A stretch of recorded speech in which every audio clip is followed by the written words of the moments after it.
नया लैपटॉप खरीद लिए लेकिन इसको सेटअप कैसे करते हैं ये नहीं मालूम। कोई बात नहीं, मैं हूँ ना। मैं आपको सिखाऊंगा कि लैपटॉप को खरीदने के बाद उसको कैसे सेटअप करते हैं और क्या क्या सेटिंग्स करना पड़ता है जिसकी वजह से आपका लैपटॉप बहुत सालों तक टिके। मेरा नाम है रूप रॉय। मैं आपको सिखाऊंगा कि इस चीज़ को कैसे आप कर सकते हैं। तो फिर वीडियो को स्टार्ट करते हैं।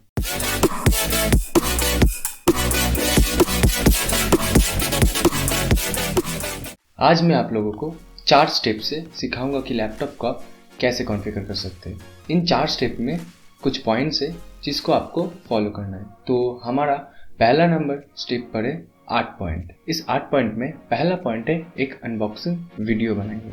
आप जब लैपटॉप खरीदे तो उसका एक प्रॉपर अनबॉक्सिंग वीडियो बनाएंगे जिसकी वजह से आपका फ्यूचर में कोई भी डैमेज या कुछ भी वारंटी का इशू होता है आपका लैपटॉप के ऊपर तो आप इस वीडियो को दिखा के क्लेम कर सकते हैं। हमारा दूसरा पॉइंट है आपका लैपटॉप कुछ भी एक्सीडेंटल डैमेज है या नहीं। क्या होता है कि लैपटॉप को शिपिंग करते वक्त कुछ स्क्रैच या कुछ डेंट आ सकता है, तो इसलिए आपको चेक करना पड़ेगा कि आपका लैपटॉप अच्छी तरीके से आया है क्या नहीं। तो हमारा थर्ड नंबर पॉइंट है विंडोज़ को सेटअप कर लो। आप जब पहली बार बूट करोगे तो आपको वहाँ पर विंडोज़ को सेटअप करना पड़ेगा। ये बहुत ही सिंपल प्रोसेस है। आपको सिर्फ जीमेल डालना है और आपका नाम और लैपटॉप का एक पासवर्ड। उसके बाद कुछ परमिशंस मांगेगा, आप परमिशन दे दो, उसके बाद विंडोज़ आपका सेटअप हो जाएगा। ये बहुत ही इजी प्रोसेस है। अगर आपको कुछ कठिनाई होती है तो आप यूट्यूब में बहुत सारे वीडियो है उसको भी देख सकते हो। ये 5-6 मिनट का प्रोसेस है, बहुत ही इजी प्रोसेस है। आप पहले ट्राई करो, उसके बाद आप देख सकते हो। हमारा 4 नंबर पॉइंट है आप चेक करो कि आपका लैपटॉप सही वेरिएंट है क्या नहीं। कभी कभी होता है आप जो वेरिएंट ऑर्डर करते हो वो वेरिएंट आपको नहीं मिलता, तो इसको आप कैसे चेक कर सकते हो। आपको अपने लैपटॉप का कंट्रोल शिफ्ट और एस्केप बटन को एक साथ दबाना पड़ेगा। उसके बाद आपको यहाँ पर टास्क मैनेजर शो होगा। उसके बाद यहाँ पर आप देख सकते हो ऊपर परफॉर्मेंस जो सेकंड ऑप्शन है, यहाँ पर आपको क्लिक करना पड़ेगा। क्लिक करने के बाद यहाँ पर आप अपना जीपीयू, मेमोरी, सीपीयू और आपका स्टोरेज भी यहाँ पर चेक कर सकते हो। यहाँ पर आप चेक कर लो कि आपका सीपीयू जो आपने ऑर्डर किया था वही आया है या नहीं। यहाँ पर मेरा AMD का Ryzen 5 4600 है, ये सही है, और मेरा ग्राफिक्स कार्ड 1650 का है तो ये भी सही है, और मेरा एक HDD और एक SSD है, ये भी सही है। तो आप लोगों ने देखा कि मेरा जो वेरिएंट है वो सही वेरिएंट है। मैं यही ऑर्डर किया था और यही वेरिएंट मेरा आया है। तो आप भी चेक कर लो कि आपका जो लैपटॉप है वो सही वेरिएंट का है या नहीं। तो हमारा नेक्स्ट पॉइंट है जो कि 5 नंबर, आपका विंडोज़ एक्टिव है या नहीं। तो आप इसको कैसे चेक कर सकते हो। इसके लिए आपको जाना पड़ेगा सर्च बार पर और यहाँ पर सिंपली सर्च करना पड़ेगा विंडोज़ एक्टिवेशन।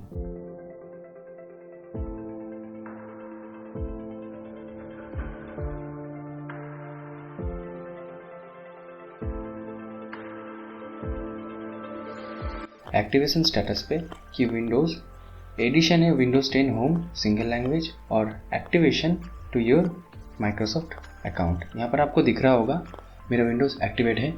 अगर आपका विंडोज़ एक्टिवेट नहीं है तो आप क्या कीजिए, एक बार अपने वाईफाई से कनेक्ट कर लो अपने सिस्टम को एक बार, उसके बाद आप चेक करो। उसके बाद भी आपको विंडोज़ एक्टिवेट नहीं दिखा रहा है, आप समझ जाओ आपका विंडोज़ पायरेटेड है, आप इसको रिटर्न मार सकते हो। तो हमारा 6 नंबर पॉइंट है आपको चेक करना पड़ेगा कि आपका लैपटॉप पुराना है या नहीं, मतलब आपका लैपटॉप रिफर्बिश्ड है या नहीं। तो आप इसको कैसे चेक कर सकते हो। आपको अपने कीबोर्ड पर विंडोज़ और R बटन को एक साथ दबाना पड़ेगा और यहाँ पर सर्च करना पड़ेगा MSI Info 32। उसके बाद इसको ओके कर दो। ओके करने के बाद यहाँ पर आपका सिस्टम इन्फॉर्मेशन शो हो जाएगा।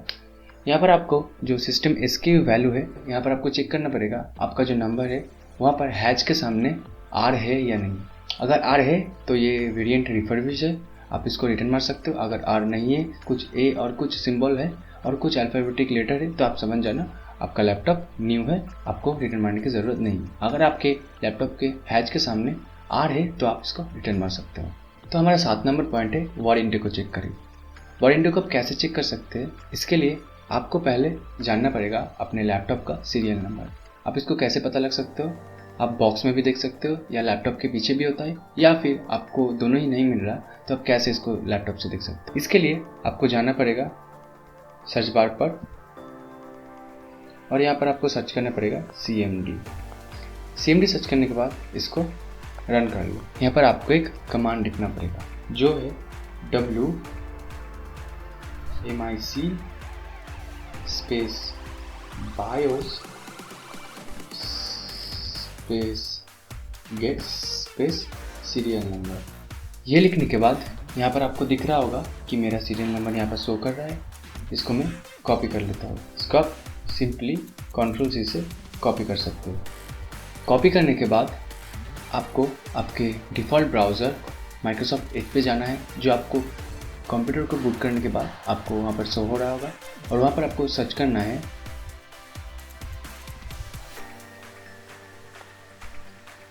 आपका लैपटॉप जो भी ब्रांड का है उसका सपोर्ट वेबसाइट पर।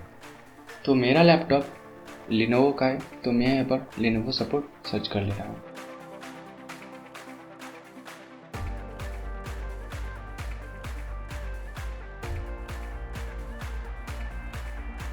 तो यहाँ पर आप देख सकते हो कि ये जो फर्स्ट लिंक है इस पर मैं क्लिक करते रहा।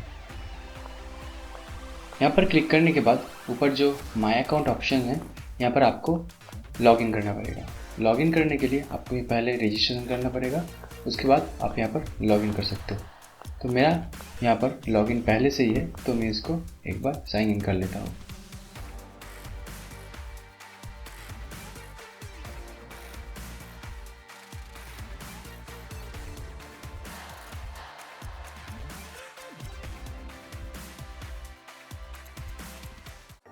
साइन इन करने के बाद यहाँ पर जो पीसी दिख रहा होगा, यहाँ पर आप डिटेक्ट प्रोडक्ट पर क्लिक करते हो। ये वैरी करता है आपका लैपटॉप जिस भी ब्रांड का है उसके वेबसाइट पर। ये सेम ही मिलता है लेकिन यूआई पे चेंज होता है, तो आप अपने हिसाब से खोज कर वहाँ पर आप सर्च कर सकते हो। उसके बाद मेरा पहले से ही रजिस्ट्रेशन है, इसलिए मेरा शो कर रहा है। आपको यहाँ पर एक बॉक्स दिख रहा होगा, और मैं एक बार दिखा दे रहा हूँ कैसा होता है।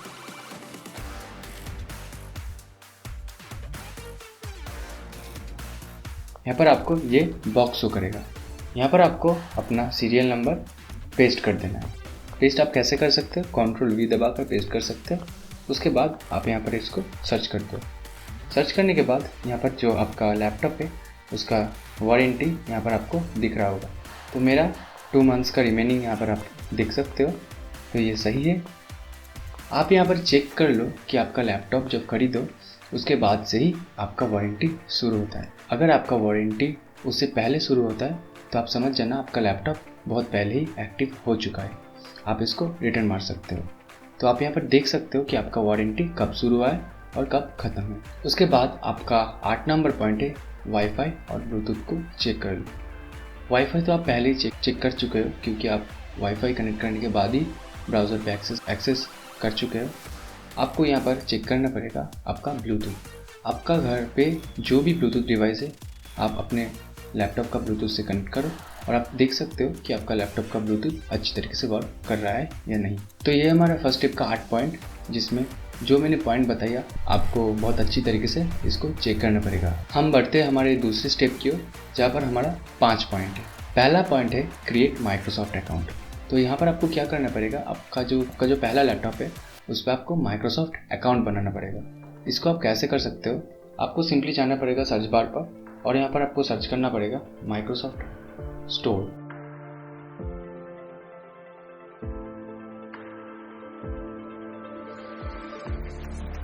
माइक्रोसॉफ्ट स्टोर सर्च करने के बाद आप इसको ओपन कर दो।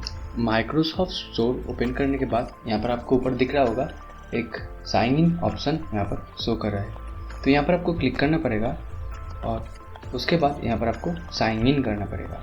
साइन इन करने के लिए आपको सिंपली यहाँ पर अपना जीमेल लिखना पड़ेगा और पासवर्ड देना पड़ेगा एक। उसके बाद ये ऑटोमेटिकली नाम और बर्थडे लेकर साइन इन हो जाएगा। तो ये बहुत ही सिंपल प्रोसेस है, आप ये कर लो और आपका माइक्रोसॉफ्ट अकाउंट सेट कर लो। तो हमारा दूसरे स्टेप का दूसरा पॉइंट है विंडोज़ को अपडेट करो। आप जब नया लैपटॉप खरीदते हो उसका बहुत विंडोज़ अपडेट पेंडिंग होता है, तो इसको आप कैसे अपडेट कर सकते हो? आपको अपने सर्च बार पर जाना होगा और यहाँ पर सर्च करना होगा विंडोज़ अपडेशन।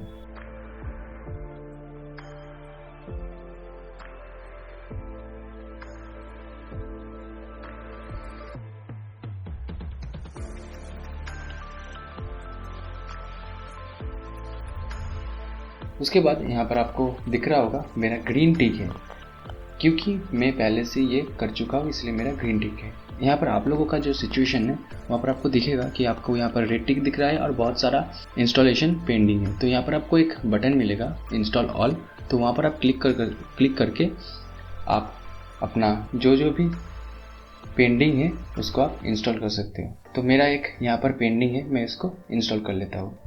एक बार जब पूरा हो जाएगा यहाँ पर आपको बोलेगा कि सिस्टम को रिस्टार्ट करने के लिए। यहाँ पर आप सिस्टम को रिस्टार्ट मत कीजिए, क्योंकि आगे बहुत सारे प्रोसेस है, वहाँ पर भी सिस्टम को रिस्टार्ट करने की ज़रूरत पड़ेगी। तो बार बार रिस्टार्ट करने की आपको ज़रूरत नहीं, आप पूरा काम करके ही एक बार सिस्टम को रिस्टार्ट कर लो और आपका समय भी बचेगा और आपका सिस्टम भी बहुत हेल्दी रहेगा। तो हमारा 3rd नंबर पॉइंट है ड्राइवर्स को अपडेट करो। तो ड्राइवर्स को कैसे आप अपडेट कर सकते हो, इसके लिए आपको सिस्टम का सीरियल नंबर है उसको आपको पहले जानना पड़ेगा।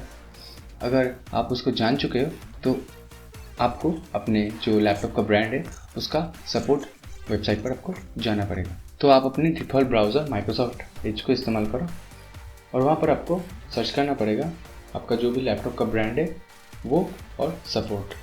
तो मेरा लिनोवो का है, मैं लिनोवो सपोर्ट सर्च कर लेता हूँ।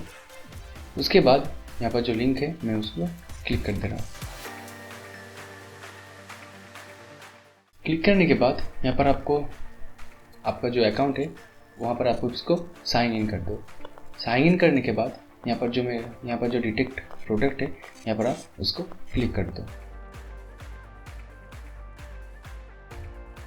क्लिक करने के बाद आपका प्रोडक्ट यहाँ पर ऑटोमेटिकली डिटेक्ट हो जाएगा। अगर नहीं होता है तो आप यहाँ पर सीरियल नंबर को पेस्ट करके भी आप डिटेक्ट कर सकते हो। डिटेक्ट करने के बाद यहाँ पर आप देख सकते हो ड्राइवर्स एंड सॉफ्टवेयर्स, यहाँ पर आप क्लिक करो। तो यहाँ पर मेरा कुछ नेटवर्क का इशू है इसलिए मेरा कुछ डिले हो रहा है। तो यहाँ पर आप देख सकते हो कि यहाँ पर आप 3 ऑप्शंस आपको मिलेगा, ऑटोमेटिक अपडेट, मैनुअल अपडेट और गेट रिकवरी मीडिया। तो यहाँ पर आप अपना जो ड्राइवर है उसको मैनुअली भी अपडेट कर सकते हो। तो मेरी मानो यहाँ पर आप ऑटोमेटिक अपडेट पर ही सिलेक्ट करो, स्कैन नाउ पर क्लिक कर दो। स्कैन नाउ पर क्लिक करने के बाद यहाँ पर आपका जो सिस्टम है एक बार स्कैन होगा और जो भी ड्राइवर आपका इंस्टॉल करने की ज़रूरत है वो आपको यहाँ पर शो करेगा और आप इसको सिंपली इंस्टॉल कर सकते हो। तो यहाँ पर आपको दिखेगा कि स्टार्ट स्कैन, यहाँ पर आप क्लिक कर दो। क्लिक करने के बाद थोड़ा समय लगेगा और यहाँ पर स्कैनिंग चालू हो जाएगी। तो स्कैनिंग को यहाँ पर चालू होने देते हैं। यहाँ पर आप देख सकते हो कि स्कैनिंग चालू हो चुका है।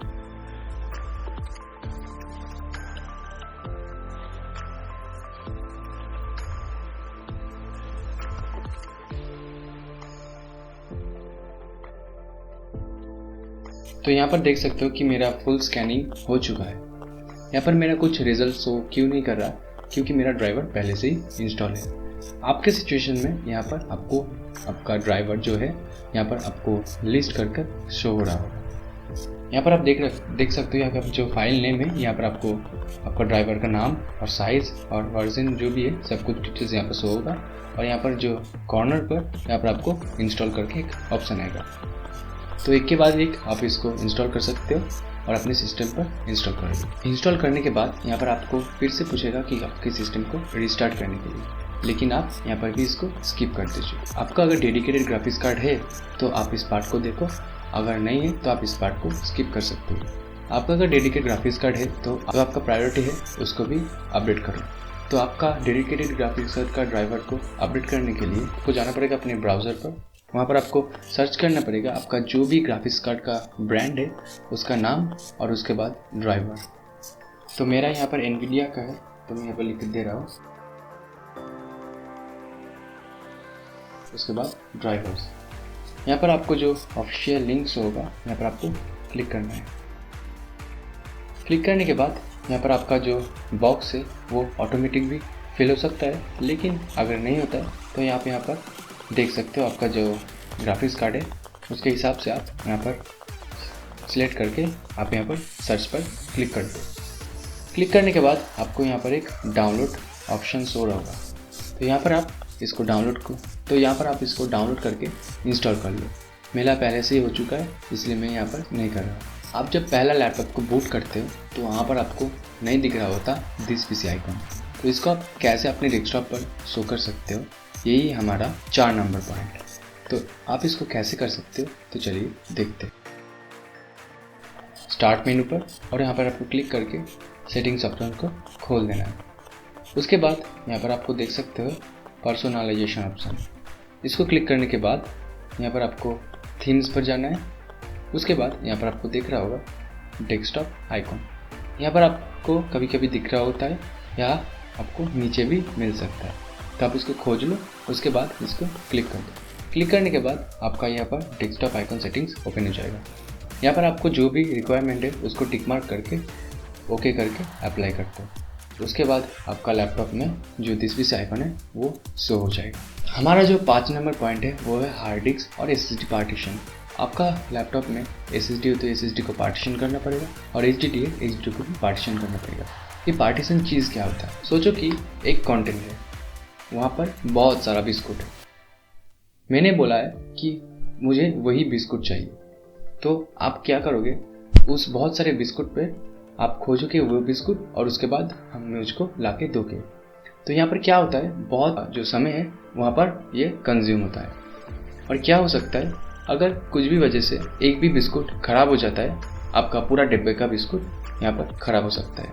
तो ये पार्टीशन चीज़ क्या है? पार्टीशन क्या करता है, इस डब्बे को बहुत सारे छोटे छोटे डब्बे पर डिवाइड कर देता है। तो आप क्या कर सकते हो, आपका जो अलग अलग बिस्कुट्स है वो आप अलग अलग डब्बे पे रख सकते हो। आपका जब भी मन करे आप कुछ स्पेसिफिक बिस्कुट्स को आप अलग अलग डब्बे से निकाल के खा सकते हो। तो यही पार्टीशन का फंडा जो आप यहाँ पर कंप्यूटर पर अप्लाई होता है। तो एचडीडी और एसएसडी का जो पार्टीशन है वो मैं इस वीडियो में नहीं बताऊंगा, क्योंकि ये वीडियो बहुत बड़ा हो जाएगा और मैं डिटेल में नहीं बता पाऊंगा। इसलिए मैं इस वीडियो को अपलोड करने के बाद नेक्स्ट दिन एक एचडीडी पार्टीशन के ऊपर एक वीडियो बनाऊंगा, जो वहाँ पर मैं इन्फॉर्मेटिकली आपको समझाऊंगा कि एचडीडी और एसएसडी को कैसे पार्टीशन करते हैं। तो ये गया हमारा स्टेप नंबर 2। उसके बाद आता है हमारा स्टेप नंबर 3। हमारा जो स्टेप नंबर 3 है वहाँ पर है 6 पॉइंट। ये भी बहुत इंपॉर्टेंट स्टेप है, इसको भी आपको बहुत अच्छी तरीके से फॉलो करना पड़ेगा। तो हमारा स्टेप नंबर 3 का पहला पॉइंट है, एक ब्राउज़र को डाउनलोड कर लो। आप जब लैपटॉप को बूट करते हो आपका डिफ़ॉल्ट ब्राउज़र माइक्रोसॉफ्ट एज रहता है, लेकिन आप एक अच्छी ब्राउज़र को इंस्टॉल कर लो। तो इसको आप कैसे कर सकते हो, आपको जाना पड़ेगा अपने डिफ़ॉल्ट माइक्रोसॉफ्ट एज ब्राउज़र पर और यहाँ पर आपको सर्च करना पड़ेगा आपका मनपसंद ब्राउज़र और उसके बाद डाउनलोड। तो मैं यहाँ पर क्रोम इंस्टॉल करके दिखा रहा हूँ।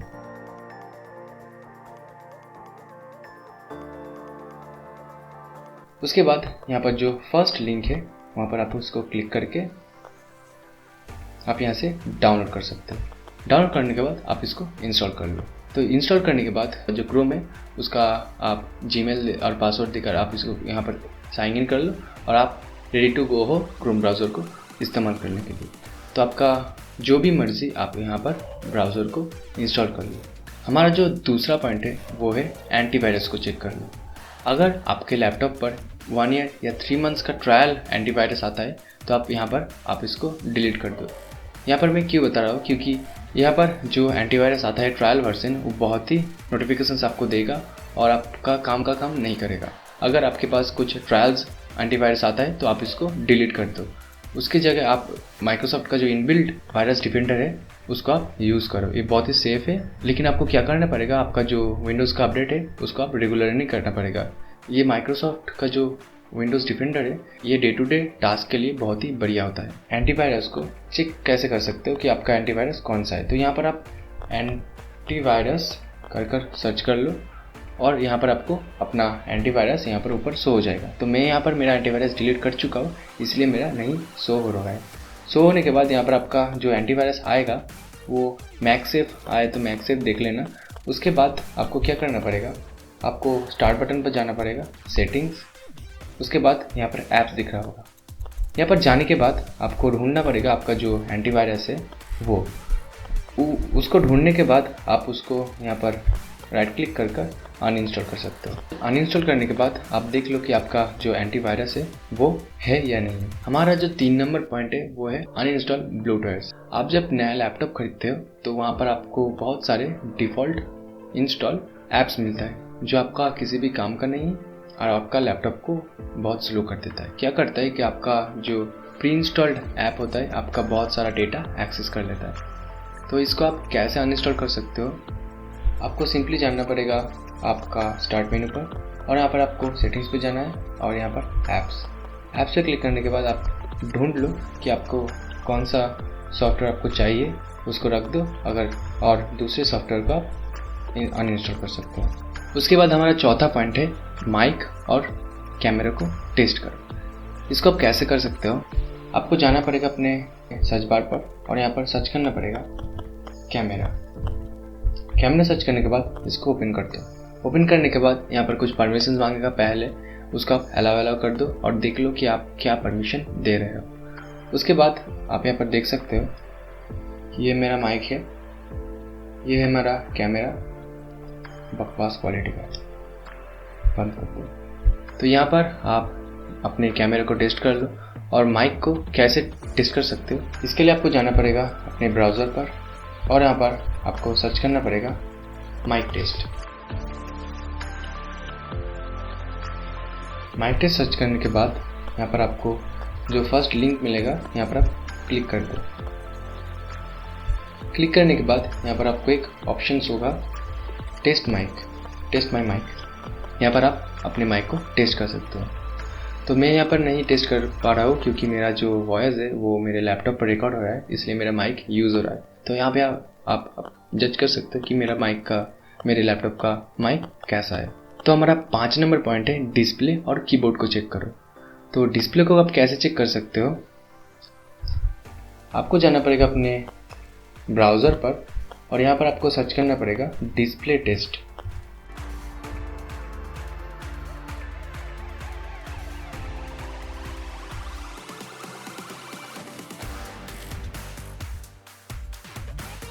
डिस्प्ले टेस्ट सर्च करने के बाद यहाँ पर आपको ये डेट पिक्सल चेक, इस लिंक पर आपको क्लिक करते हैं। क्लिक करने के बाद यहाँ पर आपको दिख रहा होगा स्टार्ट टेस्ट, यहाँ पर आप उसको स्टार्ट कर दो। स्टार्ट करने के बाद यहाँ पर आपको बहुत सारे कलर शो होगा, इसको आप इस लैपटॉप का डिस्प्ले को चेक करके आप ये समझ सकते हैं। और यहाँ पर मैं एक बात बता रहा हूँ, जो ब्लैक कलर का थीम है वो किस लिए होता है, वो है स्क्रीन ब्लीडिंग के लिए। आप इसको कैसे चेक कर सकते हो, आप इस ब्लैक कलर के थीम को ओपन कर लो, उसके बाद अपने रूम का जो लाइट है उसको बंद कर दो। बंद करने के बाद आपको दिख रहा होगा कुछ जगह से वाइड एक लाइट आ रहा होगा, इसको कहते हैं स्क्रीन ब्लीडिंग। आईपीएस पैनल में होता है, लेकिन आपका आईपीएस पैनल में बहुत ज़्यादा होता है तो आप इस लैपटॉप को रिटर्न मार सकते हो। अगर कम होता है तो कोई बात नहीं, ये नॉर्मल है, सभी आईपीएस पैनल में होता है। यहाँ पर हमको एक और चीज़ चेक करना पड़ेगा जो है कीबोर्ड। आपका कीबोर्ड बैकलाइट है तो आप चेक कर लो आपका जो कीबोर्ड का लाइट है वो प्रॉपर तरीके से वर्क कर रहा है या नहीं, और आपका जो कीबोर्ड का बटन प्रॉपर तरीके से वर्क कर रहा है कि नहीं, इसको आप कैसे चेक कर सकते हो। इसके लिए आपको जाना पड़ेगा अपने ब्राउज़र पर और यहाँ पर आपको सर्च करना पड़ेगा keyboard test.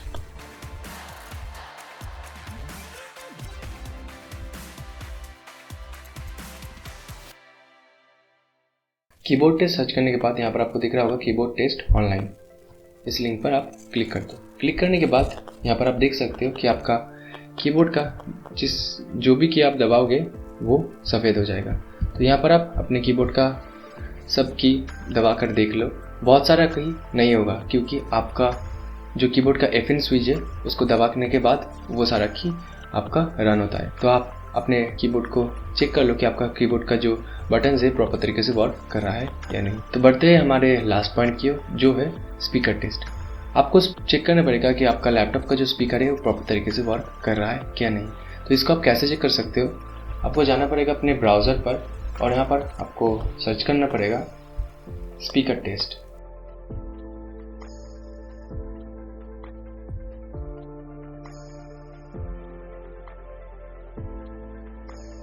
Speaker test search करने के बाद यहाँ पर आपको एक वीडियो मिलेगा, तो इसको आप ओपन कर दो। ओपन करने के बाद यहाँ पर आपको दिख रहा होगा जो वीडियो में लेफ्ट तरफ का जो स्पीकर हिलेगा, तो आप समझ जाना आपका लैपटॉप का भी लेफ्ट तरफ का स्पीकर बजेगा। तो यहाँ पर आप चेक कर सकते हो कि आपका लैपटॉप का जो स्पीकर है वो अच्छी तरीके से वर्क कर रहा है या नहीं। तो आ गए हम हमारे 4 नंबर स्टेप की ओर। यहाँ पर एक ही पॉइंट है जो है बहुत ही इंपॉर्टेंट पॉइंट है, इसको आप 100% फॉलो कीजिए। तो क्या होता है कि आप जब अपने लैपटॉप को बूट करते हो, उसके बाद आपका जो लैपटॉप का बहुत सारा सॉफ्टवेयर है वो बैकग्राउंड पर रन होते हैं। इसकी वजह से क्या होता है, आपका लैपटॉप स्लो हो जाता है और आपका जो बैटरी लाइफ टाइम है वो बहुत ही नीचे गिर जाता है। इसको आपको ऑफ करना पड़ेगा। इसको आप कैसे ऑफ कर सकते हो, तो चलिए देखते हैं। इसको ऑफ करने के लिए आपको जाना पड़ेगा अपने कीबोर्ड का कंट्रोल शिफ्ट और एस्केप बटन को एक साथ दबाना पड़ेगा। उसके बाद यहाँ पर आपका टास्क मैनेजर खुल जाएगा। उसके बाद आपको जाना पड़ेगा स्टार्टअप सेक्शन पर और यहाँ पर आपको शो हो जाएगा आपका जो लैपटॉप का ऐप्स है जो आपका लैपटॉप पे बैकग्राउंड पर रन होता है। तो यहाँ पर आपको जाना पड़ेगा सिंपली और इसको सिलेक्ट कर यहाँ पर नीचे दिख रहा है इनेबल और डिसेबल ऑप्शन आपको दिख रहा होगा। तो इसको आप यहाँ पर इनेबल और डिसेबल कर सकते हो। तो यहाँ पर आपका रिक्वायरमेंट देखकर आप इसको इनेबल और डिसेबल कर सकते हो। तो ये हमारे कुछ पॉइंट्स जो आपको लैपटॉप को खरीदने के बाद आपको 100% करना पड़ेगा। तो लास्ट में एक चीज़ बच जाता है जो है आपको सब कुछ करने के बाद आपको अपने लैपटॉप को रिस्टार्ट करना पड़ेगा। रिस्टार्ट करने के लिए आपको अपने स्टार्ट बार पर जाना पड़ेगा और यहाँ पर आपको दिख रहा होगा पावर पर क्लिक करने के बाद यहाँ पर आपको रिस्टार्ट दिख रहा होगा। तो यहाँ पर आपको सब कुछ करने के बाद अपने लैपटॉप को एक बार रिस्टार्ट कर लेना है। तो ये है कुछ पॉइंट्स आपको ज़रूर फॉलो करने चाहिए आप जब नया लैपटॉप खरीदिए उसके बाद। तो वीडियो को पूरा देखने के लिए आपका धन्यवाद। अगर फ्यूचर में कोई भी लैपटॉप का या कुछ आपका सिस्टम का इशू होता है तो मेरे चैनल को फॉलो कर सकते हैं और आपको यहाँ पर पूरी तरीके से हेल्प मिलेगा कि आपको कैसे अपने सिस्टम को सिक्योर और सेफ रख सकते हैं। Thank you.